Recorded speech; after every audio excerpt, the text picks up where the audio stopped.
नमो अर्हन्ताणं नमो सिद्धाणं नमो वार्याणं नमो वज्रायाणं नमो लोये सवसाहूणं शुद्धात्मान्मनेकान्तं साधुमुत्तम मंगलम वंदे संदष्टसिद्ध्यर्थं संदष्टार्थप्रकाशकम् मंगलम भगवान् वीरो मंगलम गौतम गणे मंगलम कुंदकुंदाद्योमोस्तु नमोस्तु सर्वमंगल मांगल्यम सर्वकल्याणकारकम प्रधानम सर्वधर्माणां जैनम जयतु शासनम।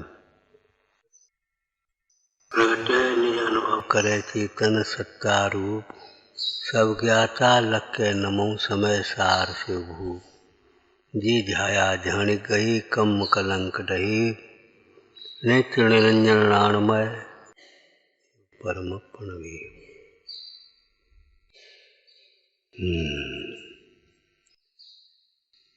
जिन्होंने अपने आत्म स्वरूप को ध्याया है उन्होंने समस्त कर्म कलंक का अभाव किया है।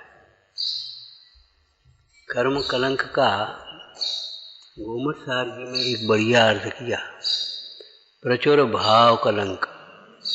कर्म कलंक तो नैमित्तिक रूप से है, प्रचुर भाव कलंक।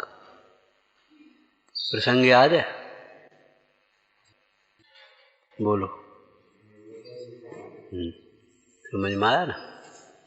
निगोद के जीव जो निगोद से नहीं निकल पा रहे हैं, इसमें उनका ही प्रचुर भाव कलंक कारण है।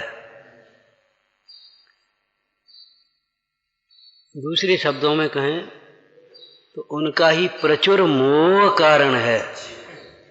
आप घर से नहीं निकल पा रहे, ये प्रचुर मोह, मोह की प्रचुरता है। ये सुनकर के भी एकाग्र नहीं हो पा रहे, ये प्रचुर मोह, मोह की तीव्रता, प्रचुर मोह, प्रचुर भाव कलंका निगोद बासम न मुंचन्ते।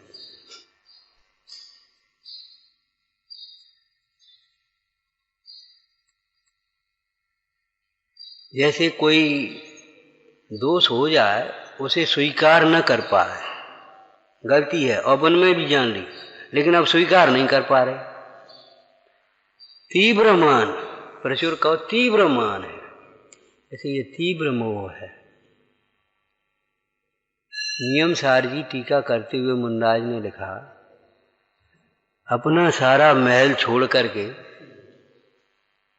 जंगल में गए, आत्मस्वरूप की आराधना के लक्ष्य से ही तो गए, और फिर भी दूसरों को घर का उपदेश देवे, ये कोई तीव्र या घास की कुटिया ऐसा कोई शब्द करे, उसमें मोह करे, ये तीव्र मोह है।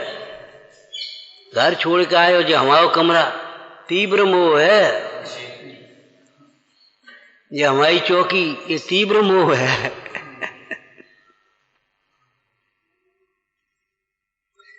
ये हमारा पद, ये तीव्र मोह है। जिन्होंने अपने आत्म स्वरूप को ध्याया है उन्होंने ही कर्म कलंक का अभाव किया है।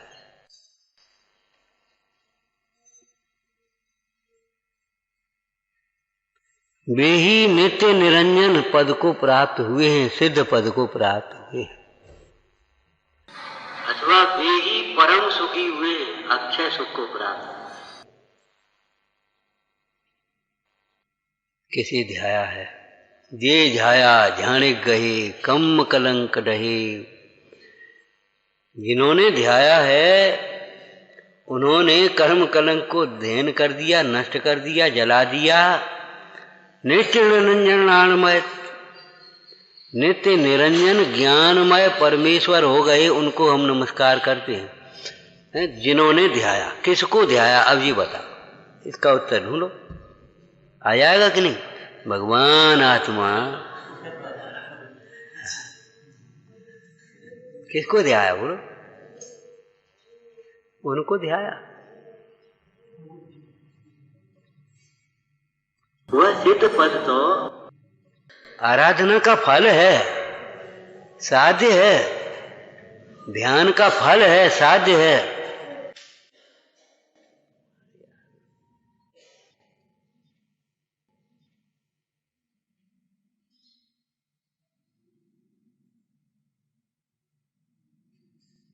वह ध्येय कहां से हो गया, आराध्य कहां से हो? उसे भी आराध्य कहते हैं, सिद्ध पद को, सिद्ध भगवान को भी आराध्य कहते हैं, पंच परमेष्टि को भी आराध्य कहते हैं। द्रव्य संग्रह मूल ही ग्रंथ में पंच परमेष्टि को भी ध्येय कहा है। ध्यान के प्रसंग में पंच परमेष्टि का वर्णन किया, लेकिन वह व्यवहार न ही समझना चाहिए। अनंत परमेश्वर ध्येय हैं, अर्थात इसका अर्थ क्या होगा? अनंत परमेश्वर द्वारा बताया गया निज भगवान आत्मा ध्येय है। अनंत भगवान शरण है, अर्थात अनंत भगवान द्वारा बताया गया निज परमात्मा, निज शुद्ध भगवान आत्मा शरण।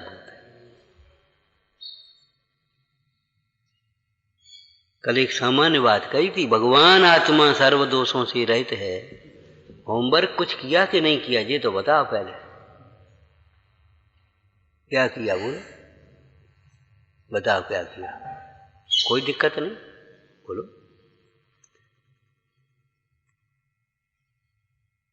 जिन्होंने नहीं किया उनको सोचना चाहिए।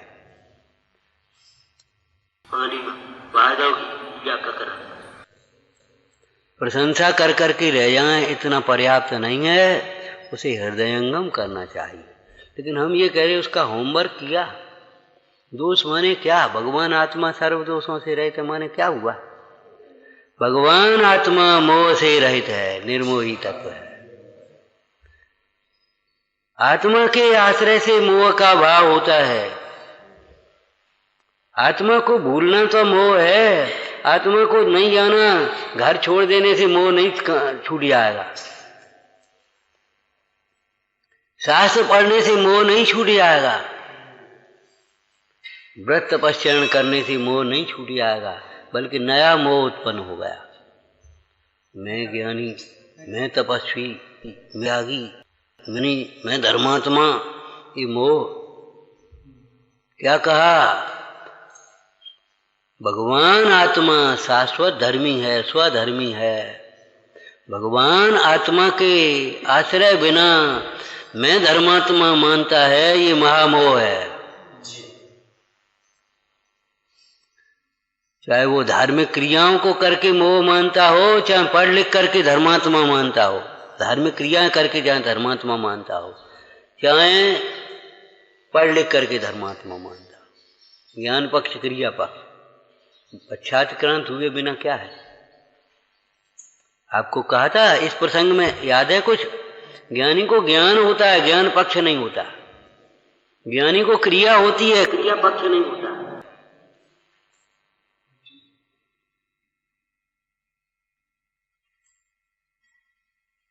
सर्वथा मुख्यता गौणता होती है। ज्ञानी को व्यवहार होता है, व्यवहार पक्ष नहीं होता, व्यवहाराभास नहीं होता। ज्ञानी को निश्चय होता है, निश्चयाभास नहीं होता, निश्चय का पक्ष नहीं होता। इसलिए उन ज्ञानियों के जीवन में खूब भगवान आत्मा, शुद्ध आत्मा, ज्ञायक भगवान, परम भाव, पंचम भाव, शाश्वत भगवान खूब चला धुन। स्वच्छंदता नहीं होती, प्रमाद नहीं होता।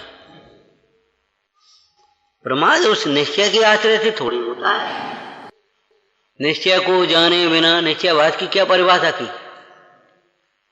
टोडरमल जी ने निश्चयाभास की क्या परिभाषा की भैया? कहां से शुरुआत की? फिर अब समझ, निश्चय को जानकर निश्चय का आश्रय करें, उनको निश्चयाभास कभी होगा ही नहीं। मतलब निश्चय नय की शैली, निश्चय नय का स्वरूप, निश्चय नय की पद्धति, निश्चय नय का प्रयोजन यह जान लेगा, फिर निश्चयाभास कहां से आएगा?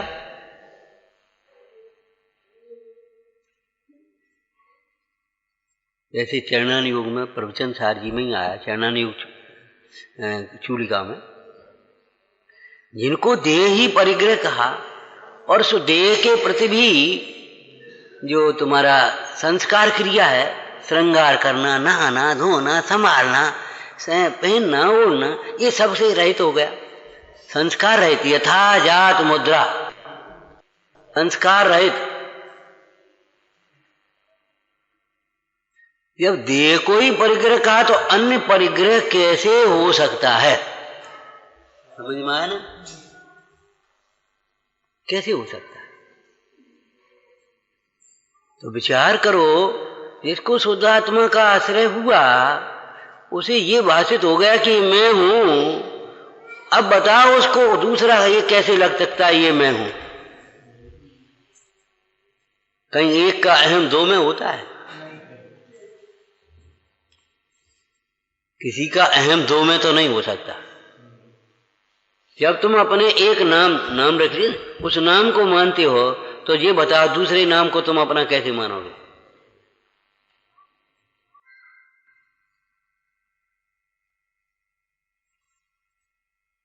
जो अपने को चेतन मानता है वह अपने को जड़ कैसे मानेगा? जो नित्यानंदमय मानता है वह अध्रुव क्षणिक पर्यायों रूप कैसे मानेगा? कौन मनवा सकता है उसको? हम ये कहते हैं, विचार करो, कोई मनवा पाया कि ये हमारा घर है? इतने दिन में बोलो, कोई मनवा पाया? जैसे गेही पर ग्रह में न रचे जो जलते हैं भिन्न कमल है, सम्यक दृष्टि जीव घर में रहते उन्हें घर अपना नहीं मनवा पाता कोई, चाहे स्त्री हो, चाहे पुत्र हो, चाहे कोई भी अपना नहीं मनवा पाता। ऐसे ही मिथ्या दृष्टि को कोई आत्मा अपना नहीं मनवा पाता। इतना गहरा संस्कार उसको पड़ा, यही मैं हूं।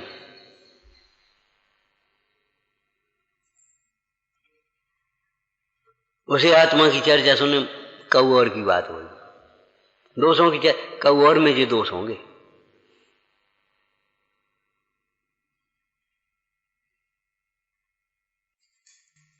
इनके कारण हमारा अंतराय, इनके कारण तुम्हारा अंतराय कैसे हो जाएगा? हम वहां चर्चा कर रहे थे कमरे पर। भैया, अपनी परिणति में एक उंगली में भी दर्द है मान लो, तो अभी हमारे उदय के बिना नहीं होगा, और वह उदय हमारे परिणाम के बिना नहीं आया है।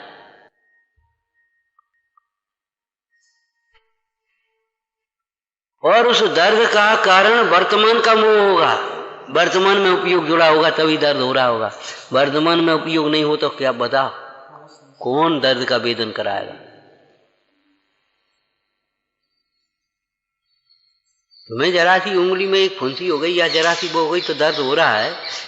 इनके कोर शरीर में हो रहा था, उनको क्यों नहीं दर्द हो रहा था? जरा सी गर्मियों से तुम्हें परेशानी हो रही है, उन मुनरायों को आग ही जल रही थी, पूरा शरीर ही जल रहा था आग, उनको क्यों नहीं तकलीफ हो रही थी? दुख का कारण परद्रव्य नहीं, परद्रव्य में एकत्व बुद्धि, परद्रव्य को अपना मानना। और जो जीव अपने द्रव्य को नहीं जानता वो परद्रव्य को अपना मानेगा ही, निश्चित मानेगा, किसी न किसी को तो अपना मानेगा। जैसे ज्ञान गुण है, ज्ञान का परिणमन है, तो जाने बिना नहीं रह सकता। ऐसे ही श्रद्धा नाम का गुण है, वो माने बिना नहीं रह सकता, और जैसा जानेगा वैसा मानेगा।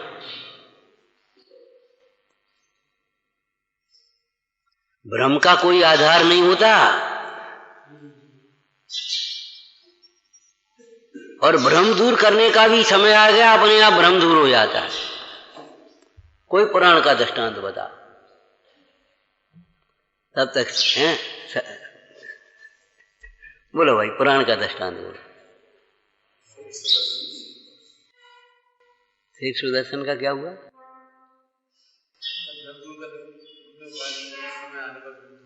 किन्ने पाया करे? कहा उन्होंने क्या किया? अंजना के प्रति पवंजय का भ्रम ही तो था, अंजना का क्या दोष था बेचारी का? अब वो अपनी सखी सहेलियां बैठी, शादी का समय 2-3 दिन रह गए, तो अपनी वही माहौल है, वही व्यवस्था है और बातें चल रही हैं। खाली दिमाग शैतान का घर है, अपने दिमाग को खाली मत छोड़ो, आराधना में लगी रहो, प्रभावना में लगी रहो, खाली कोरे व्यस्त मत रहो, अच्छे कार्यों में व्यस्त रहो।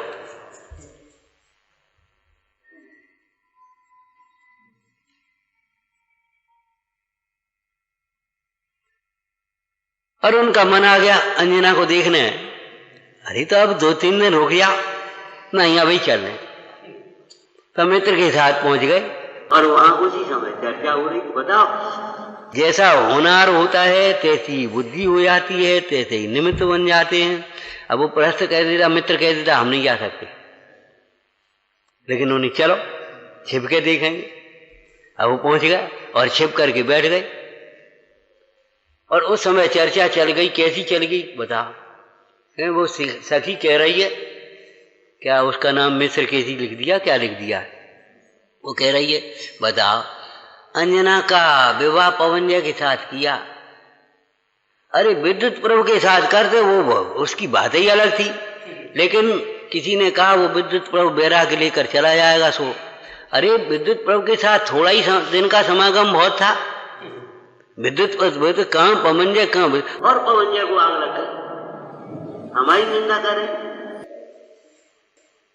और जा का हो जो सुन रही है चुपचाप, मैंने देखो कथाए का परिणाम। वो संकोच बस बोल नहीं पा रही, ये नहीं, जिसको क्या हो गया जो सुन रही है चुपचाप। अब हमें देखना है, हमें नहीं करना विवाह। चल रहे लौट के, गुस्सा में आए, क्रोध अंधा होता है बेटा, क्रोध ही अंधा नहीं होता, क्रोध आज समस्त कसाएं अंधी होती हैं। क्रोध में किसी को दिखाई नहीं देता, तो मन में भी तो दिखाई नहीं देता कौन बड़ा है कौन छोटा है, क्या सत्य है क्या असत्य है, क्या हित है क्या हित है। अहंकार में भी तो दिखाई नहीं देता, लोभी को भी तो दिखाई नहीं देता। कहाँ बेचारा गरीब आदमी बजाय नहीं ठगे, मजदूर है सामने मजदूरी कर रहा है और बहुत ठग ले। ये बेचारा मजदूरी का बड़ा मुसीबत का मारा हुआ है और पहुंच गया फीस ला पहले। अब उसको तीव्र लोभ के कारण कहाँ दिखाई देता है कि बेचारा गरीब आदमी इतना फीस कहाँ से देगा। एक सही घटना है, एक साधारण व्यापारी, गैस टेबल की कोई तकलीफ हो गई होगी, तो डॉक्टर को गया, ग्वालियर, सो दिखाया, फिर से आया, चला आया, 1 महीने बाद आना, 1 महीने बाद फिर गया, तो फिर दिखाया, फिर 1 महीने बाद फिर पहुंचा। तो डॉक्टर बूढ़ा आदमी, सज्जन आदमी था, बोले तुम करते क्या हो, शकल से मालूम तो पड़ता है। बोले कछु नहीं साहब, एक छोटी सी परचूनी किराने की दुकान है। वो ठीक है, महीना भर कमा और हमें देगा। अरे भैया तुम भोजन पान और चर्या बदलो, सवेरे उठो, घूमने जाओ, भगवान की पूजा करो।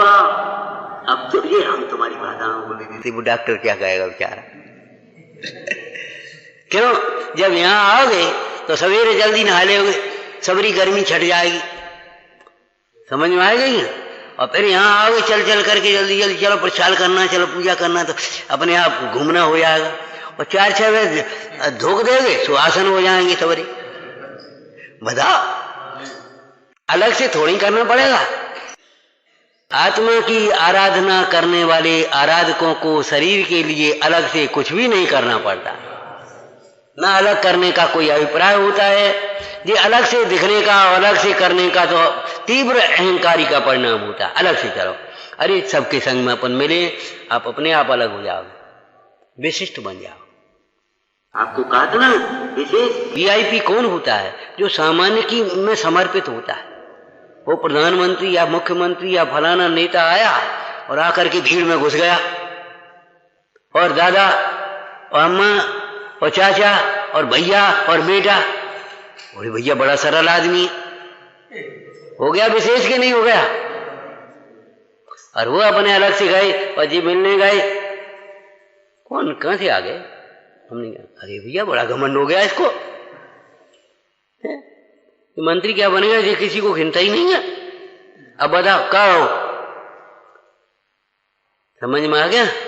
जो सामान्य की सेवा में समर्पित होता है वही विशेष होता है। ऐसे जो सामान्य ज्ञायक भाव में समर्पित है वही परिणाम अंतरात्मा है, सम्यक दृष्टि है, श्रावक है, मुनि है, परमात्मा है, अनंत है, सिद्ध है, वही तो है।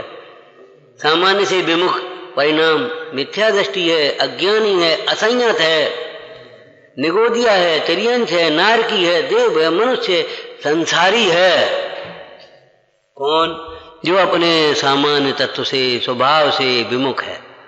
भगवान आत्मा से विमुख है, संसारी है। भगवान आत्मा के सन्मुख है, बोलो मोक्ष मार्गी है। भगवान आत्मा में लीन है तो मुक्त है। दूसरे शब्द बोलो, भगवान आत्मा से विमुख है। दूसरे शब्द बोलो, छह डाला के। हाँ बोलो बेटा। बहिरात्मा है, भगवान आत्मा के सन्मुख हुआ अंतरात्मा होगा, और भगवान आत्मा में लीन हो गया परमात्मा होगा। तीसरे शब्द बोलो। चलो अब तुम बोलो। रुको, इनको बोलने दो, क्या बात है। भगवान आत्मा से विमुख है वह विराधक है, भगवान आत्मा के सन्मुख है वह साधक है, और भगवान आत्मा में लीन है वह साध्य है। जैसे मिट्टी के बिना मिट्टी का कोई खिलौना नहीं बनता है, शक्कर के बिना कोई मिष्ठान नहीं बनते, ऐसा आत्मा के बिना कछु नहीं होता। पुद्गल में संसार होता है जी, बता। पुद्गल का संसार होता है, मोक्ष भी नहीं, संसार भी नहीं। पुद्गल दुखी होता है, न दुखी होता है न सुखी होता है। आत्मा जो आत्मा से विमुख है वह दुखी होता है, आत्मा जो आत्मा के सन्मुख है वह सुखी होता है। जो आत्मा नहीं है ऐसा अचेतन पुद्गल, उसमें कुछ नहीं, सुख दुख नहीं है, संसार मोक्ष नहीं है, सम्यक दर्शन मिथ्या दर्शन नहीं है। कहाँ है बता? व्यवहार भी नहीं है।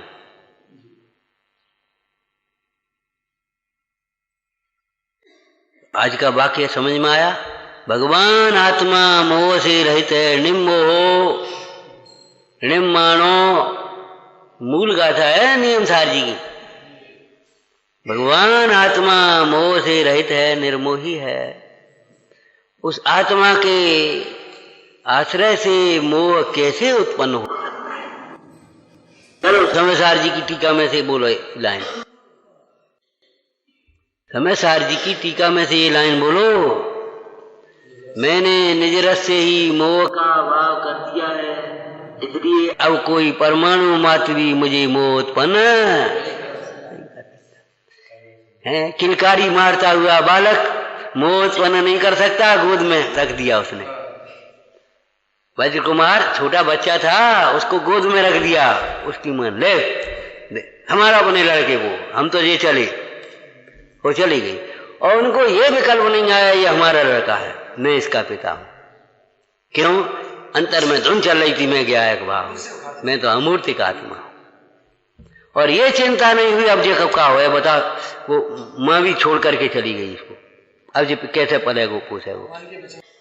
वो तो अहंकार से गई थी, इस बच्चे के मोह में अपने आप लौटे आएंगे।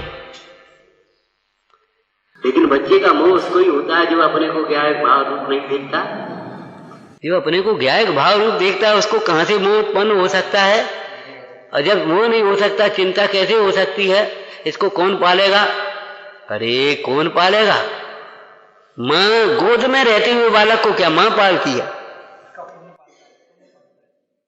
आय पूरी हो जाए तो गोद में ही बच्चा चला जाता है, गोद में ही बीमार हो जाता है, असाता का उदय होगा।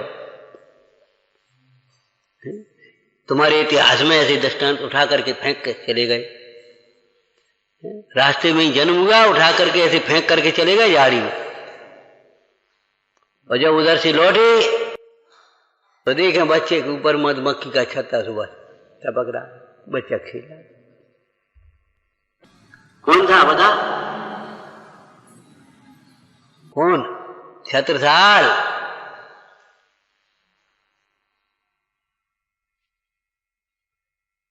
इतिहास की बात है।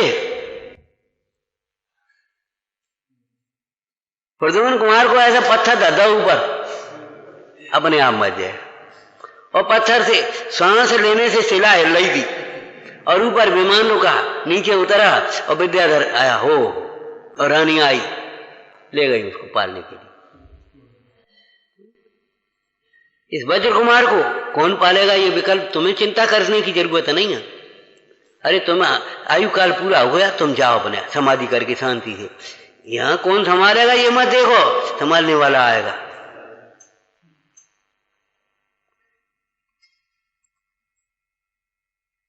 अरे शासन है तो शासक भी होगा, कोई ना कोई निकलेगा कि नहीं निकलेगा बता। देश शाश्वत है, लेकिन देश के शासन कितने बदलते गए, कितने शासक आए, कितने गए बोलो। और आज भी चल रहा है 19, 20, 21, कभी 19 भी चलेगा, कभी 21 भी चलेगा, ये कुछ नहीं होगा, सब ऐसे ही चलता रहेगा।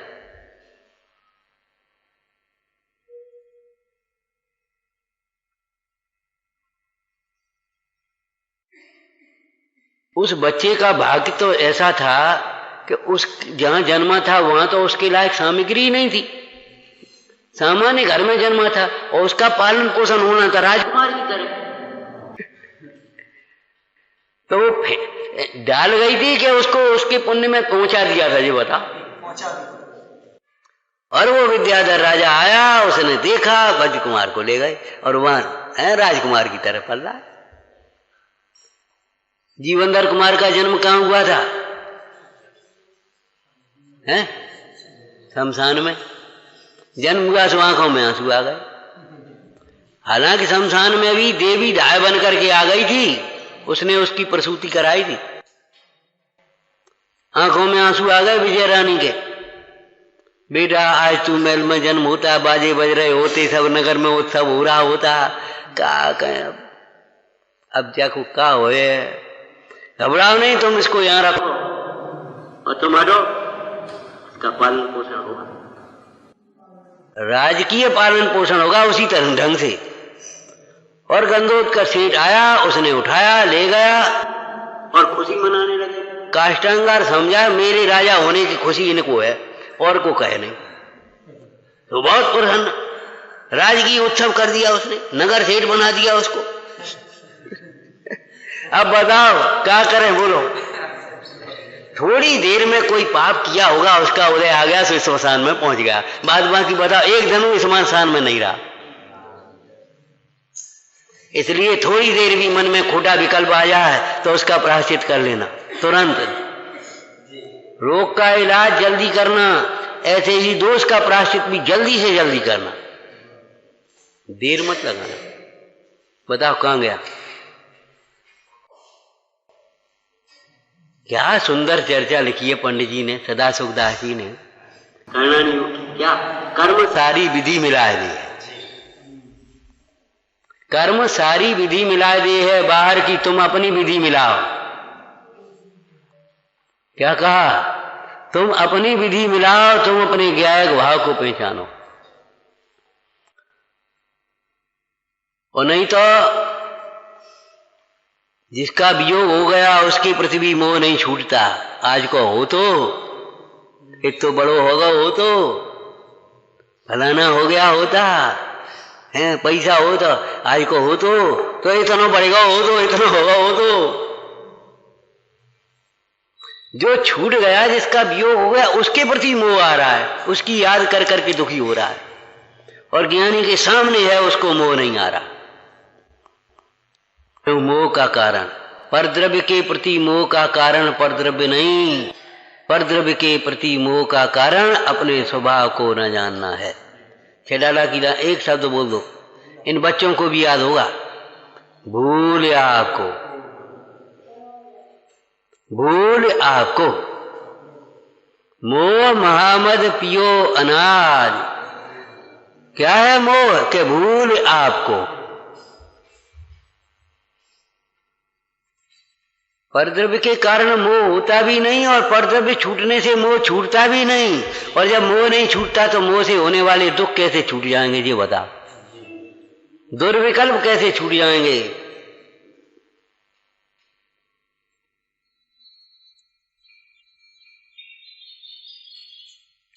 घर छूटने से अगर मोह छूट जाता फिर क्या पूछना।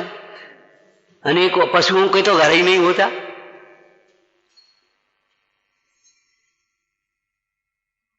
घर छूटने से मोह छूट गया।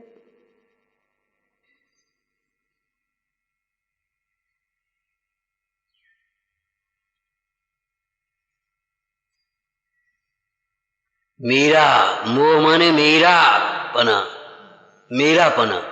तो जब मेरे में मेरा पना नहीं आया तो पर में मेरा पना तो आएगा ही। किसी न किसी को अपना माने बिना नहीं रह सकता। 2 दिन पहले कहा था ना, किसी न किसी को सुख मानेगा। अतीन्द्रिय सुख का स्वाद नहीं आया तो इंद्रिय सुख को सुख मानेगा।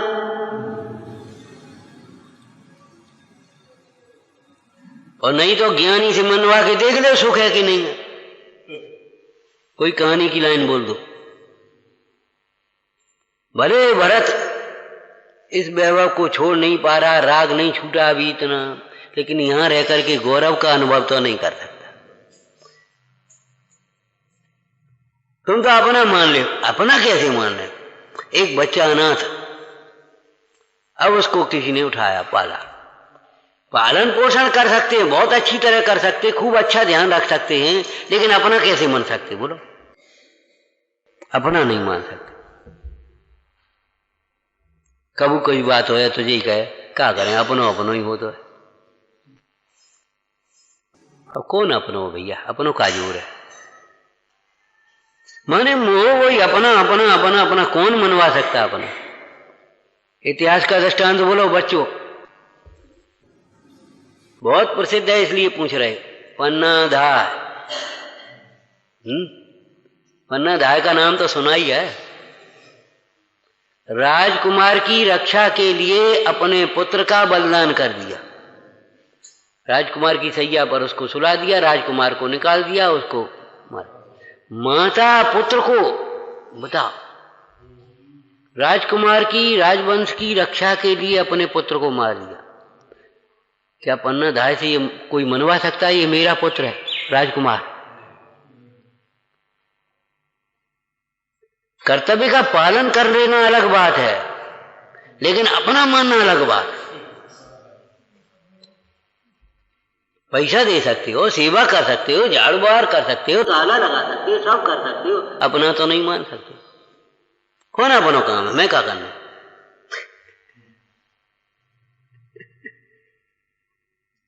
अरे काम अपना, ये अपनो काम भाई, अपन नहीं करें तो को करे?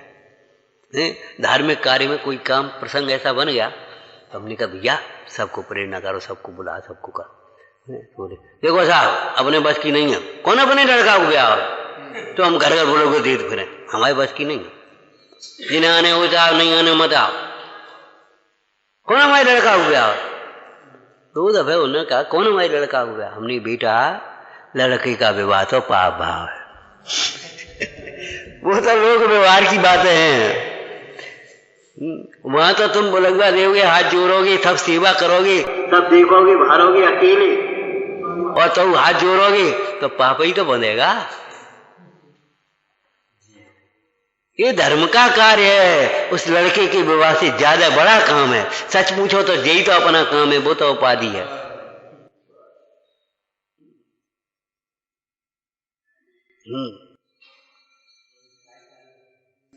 बस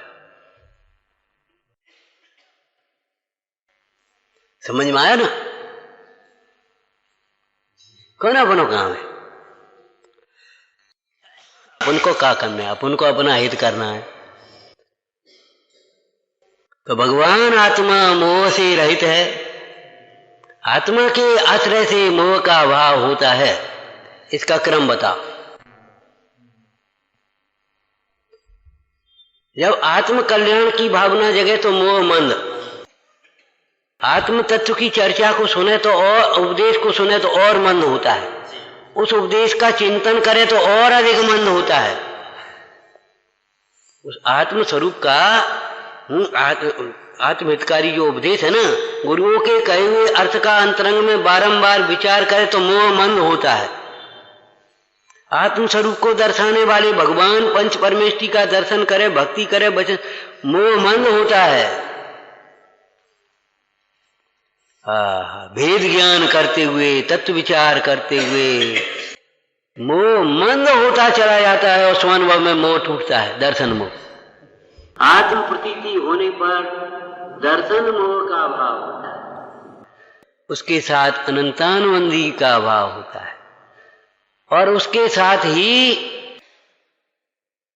तत्संबंधी 41 प्रकृतियों का अभाव हो जाता है, दुर्गति का अभाव हो जाता है। आत्मस्वरूप की भावना से दूसरी चौकड़ी कसाय मिट रही, तब श्रावकपना आया।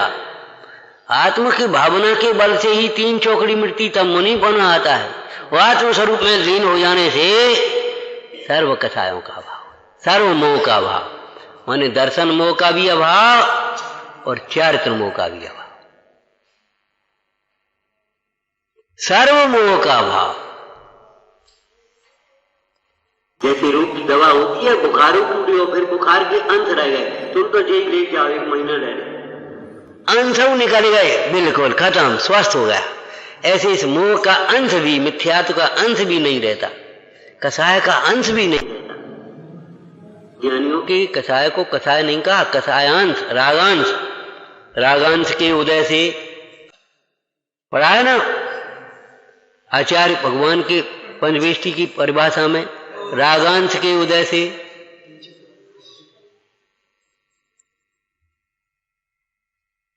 मतलब मिथ्यात्व चला गया तो कसाय अंश रह गई, अब कसाय नहीं रह गई। मुख्य कसाय तो अनंतानुबंधी थी।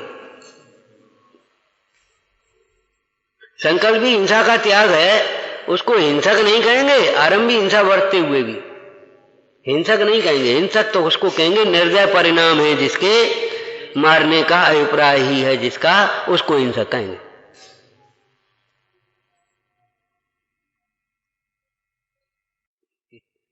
सभी भी समझना चाहिए आगम की। तो भगवान आत्मा मोह से रहित है, भगवान आत्मा के आश्रय से मोह का अभाव होता ही है, और आत्मा के लक्ष्य के बिना, आत्मा के आश्रय के बिना मोह का अभाव नहीं ही होता। क्या कहूं चले जा, क्या कछु करो, तुम्हें जो करने सो कर लो, कितना पढ़ना है पढ़ लो, कितना सुनना है सुन लो, मोह हो जाएगा। जहां जाओगे वहीं मोह होगा।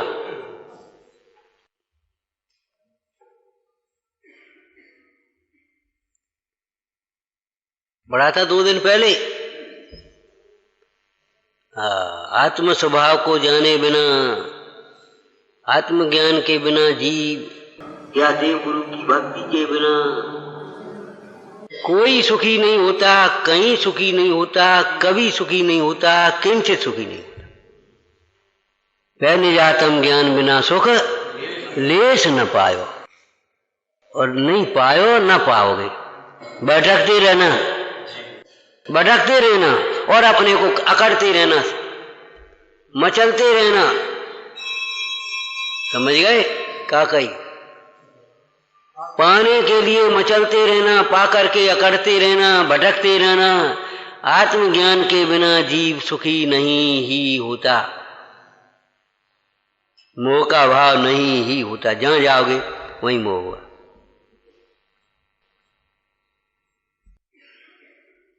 एक वाक्य हो गया दोष का, अब दूसरी वाक्य बोलो। भगवान आत्मा क्रोध से रहित है। आत्मा के आश्रय से क्रोध होता है? क्यों?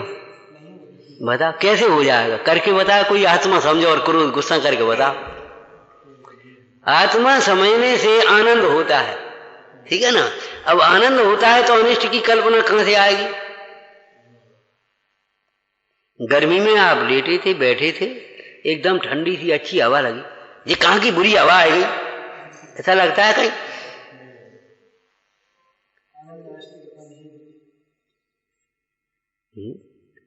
क्या सुंदर तीसरे अधिकार के अंत में लिखा है, अनिष्ट कुछ रहा ही नहीं। हाँ तो पहले भी नहीं, अनिष्ट कुछ भासता ही।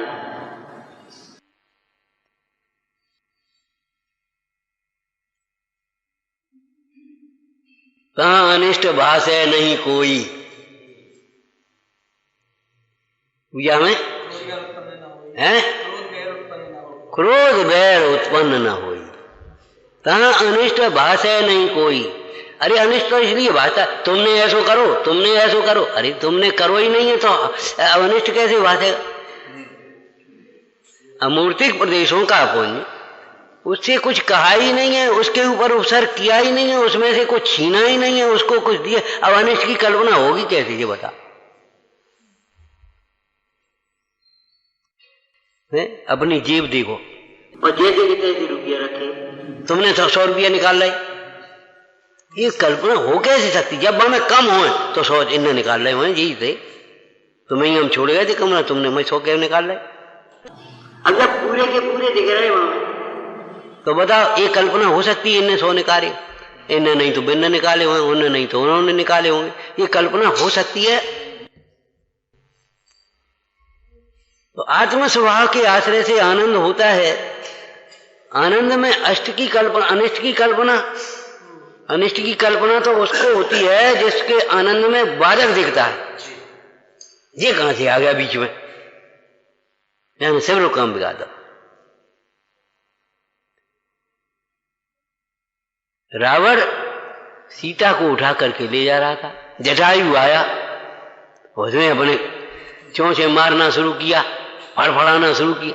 ये कहां से बीच में आ गया? तब तक ये देर करेगा तब तक तो राम आ जाएंगे, तो सीता कैसे ले जा पाएंगे? एक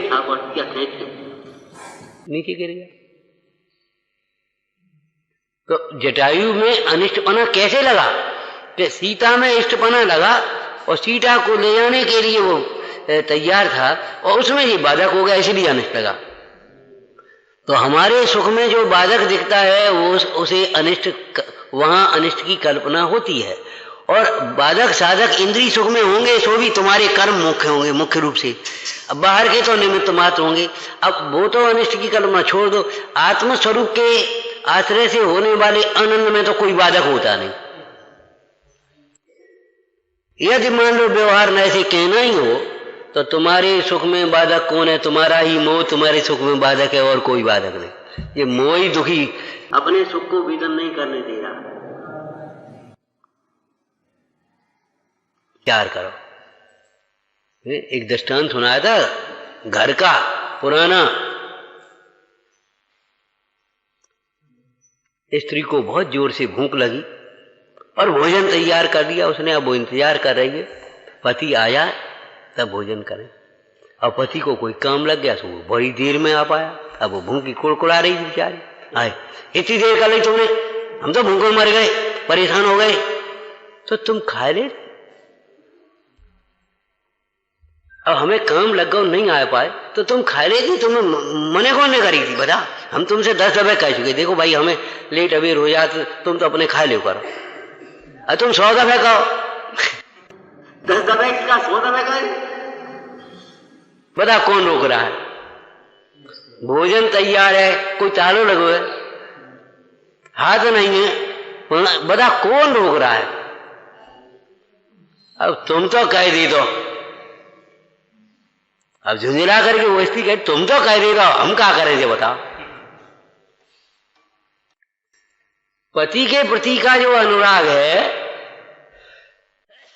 वही तो उसे भोजन तैयार होने पर भी रोक रहा है। ऐसे आत्मा और सुख है, ज्ञान है, उपयोग है, सब प्रकार की अवसर आया है। अब कौन रोक रहा बता? केवल हमारा मोह ही तो हमें अपने सुख को वेदन करने में, आत्मा का अनुभव करने में, आराधना करने में बाधक है। और कौन बाधक? तुम्हारे पद्म पुराण का ही दृष्टांत बताया था ना, वही प्रसंग कीर्ति मुनराज के सामने था और वही प्रसंग सुकौशल मुनराज के सामने था। अब मुनराज तो कह गए पहले, कीर्ति राजा को भी विकल्प आया, अब हमें कल्याण कर लेना चाहिए। तो राजसभा में बैठ करके बस इतना ही कहेंगे। राजसभा में बैठ करके कीर्ति राजा बोले मंत्रियों से, भाई अब आप लोग राजपाट संभालो, अब हम तो अपना कल्याण करेंगे। बोले महाराज जी क्या कह रहे? आज कही तो कही, अब मत कहियो। बोले क्यों? बोले राजा के बिना प्रजा का धर्म कर्म सब खत्म, राज्य भ्रष्ट हो जाएगा, राज्य व्यवस्था सब बिगड़ जाएगी। क्या करते हो? आपको आत्म कल्याण के लिए जाना है, खूब जाओ, प्रेम से जाओ।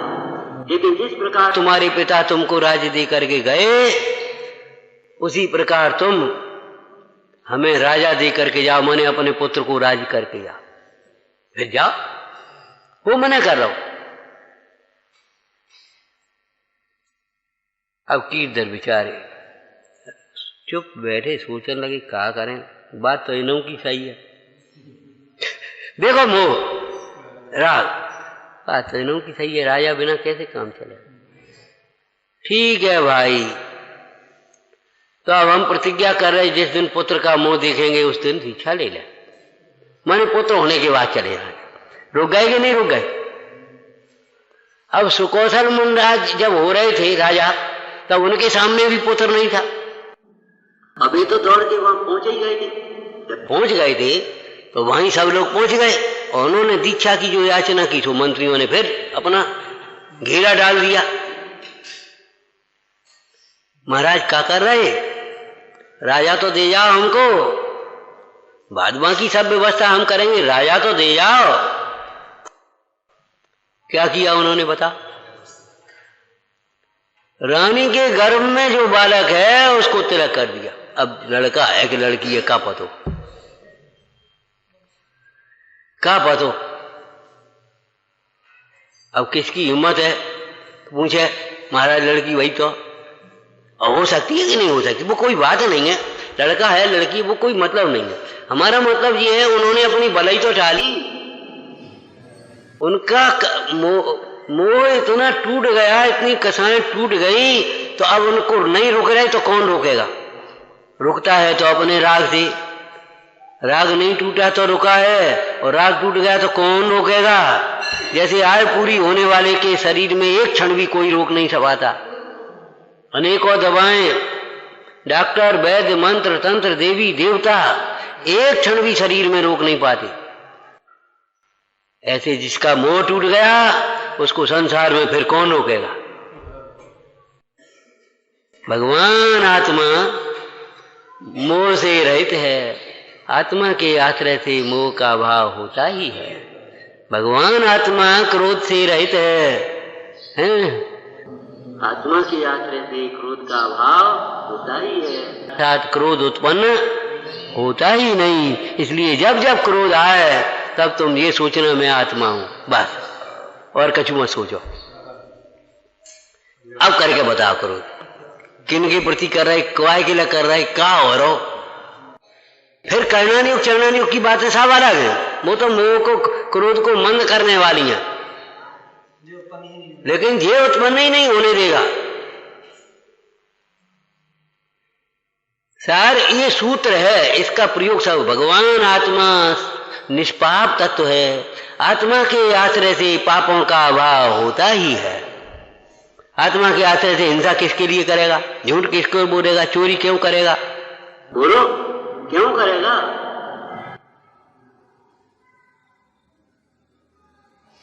एक सूत्र को रखो और सारे सवाल हल कर लो। ओम नमः शरणंदी शोध स्वरूपी अविनाशी में आत्म स्वरूप, जानंदी शोध स्वरूपी अविनाशी में आत्म स्वरूप, जानंदी शोध स्वरूपी अविनाशी में आत्म स्वरूप।